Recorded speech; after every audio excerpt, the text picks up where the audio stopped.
Magandang araw po sa ating lahat. Magandang araw po lalo na sa ating Panginoon. Ako nga po pala si John Robin Medina. Ngayong araw ay samahan ninyo kong pag-aralan at unawain ng mga salita ng ating Panginoon. Ngayong araw po, December 5, 2024, araw ng Huwebes.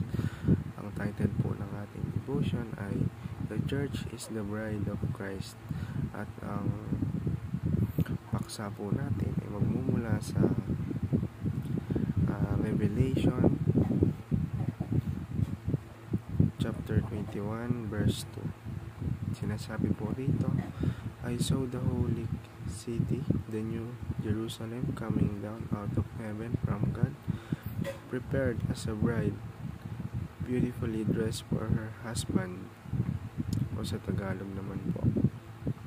At nakita ko ang banal na lungsod, ang bagong Jerusalem na bumababa mula sa langit buhat sa Diyos, na nakahanda na gaya ng isang babaeng ikakasal na nagagayakan para sa kanyang asawa.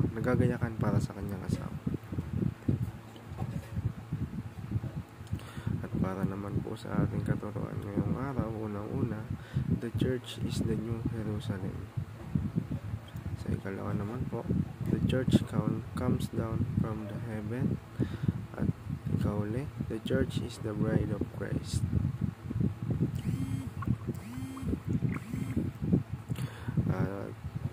Summarize ko lang po yung katuruan natin ngayong araw. Kumbaga tayo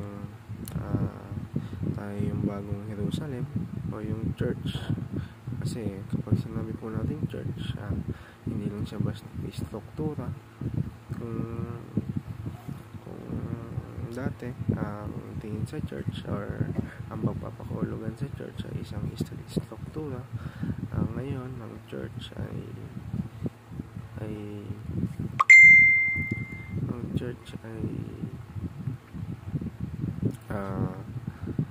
mga taong sumusunod sa ating Panginoon, o ang mga taong sa Panginoon.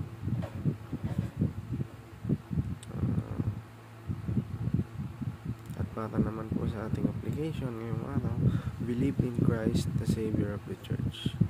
Manampalataya sa ating Panginoon sa Kristo, na niligtas niya tayo sa krus ng Kalbaryo, na enough yung ginawa niya sa atin para mailigtas tayo sa tiyak na kapahamakan. So ikalawa naman po, join Omega Community or NT-style churches. At ikauli, pursue a life of holiness and faithfulness. At para naman po sa ating prayer ng araw bilang pagtatapos ng ating devotion, Lord God, thank you for making us part of your church, the new Jerusalem, the bride of Christ. I believe in Jesus, our Savior, who loves the church and gave his life free. Help me to find a church where I can grow and serve, whether big or small. Teach me to live a holy and faithful life, walking in love and obedience to you. Thank you for the promise of heaven and the joy of being united with Christ forever. I want to glorify you in all I do. In Jesus' name I pray. Amen. Maraming salamat po.